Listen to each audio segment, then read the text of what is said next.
Déjà pour commencer, Mouhoub, donc l'Innovative Factory de l'ancienne Médina, vise à apprendre aux jeunes talents de l'ancienne Médina et à les amener en fait à apprécier à sa juste valeur l'artisanat traditionnel marocain d'une manière totalement nouvelle. L'idée aussi c'est de leur faire faire ce qu'ils aiment. Donc on a plusieurs ateliers déjà pour les amener à s'intéresser à l'artisanat. Ils font un peu de digital, tout ce qui est design. On leur apprend également à faire un peu de e-commerce, du marketing digital pour apprendre à vendre leurs produits. Donc ça c'est une partie purement commerciale. Au-delà de ça, ils ont un cours par exemple d'expérience sociale où ils doivent eux-mêmes monter un projet en groupe. Donc ça leur apprend déjà aussi à travailler cette cohésion entre eux pour impacter positivement les communautés locales de l'ancienne Médina et également générer du bénéfice pour eux et pour ces communautés. Donc on s'est retrouvé avec des projets par exemple d'applications mobiles pour les touristes qui permettraient en fait aux touristes de facilement trouver des guides natifs de l'ancienne Médina. Donc automatiquement, ils intègrent également dedans les communautés locales. Et en fait, ce serait parfait parce qu'une application pareille permettrait déjà de mettre en avant l'ancienne Médina, faite par les gens de l'ancienne Médina, pour les gens de l'ancienne Médina.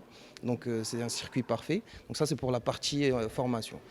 Au-delà de ça, c'est vrai qu'on fait les choses un peu différemment. Effectivement, un élève ici est aussi un apprenant, mais aussi un enseignant.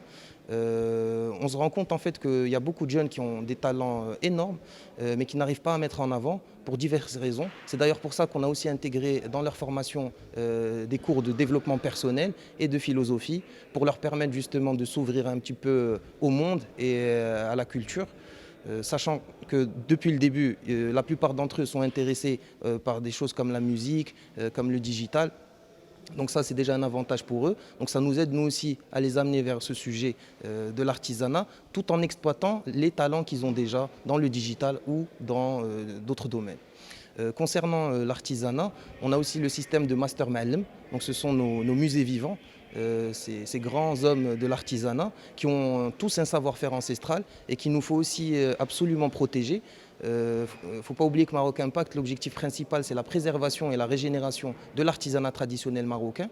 Donc grâce à eux et grâce à ces jeunes-là, on arrive à trouver un moyen, en fait, on crée un pont générationnel entre eux et on leur permet en fait de partager et de s'intéresser justement à ce domaine pour le faire évoluer ensemble. Alors effectivement, à El Meken, on a donc toute la partie marketplace, go-to-market pour les jeunes artisans. Je citerai l'exemple de NS, notre jeune talent couturier, qu'on a accompagné pour pouvoir lancer sa première collection de vestes denim.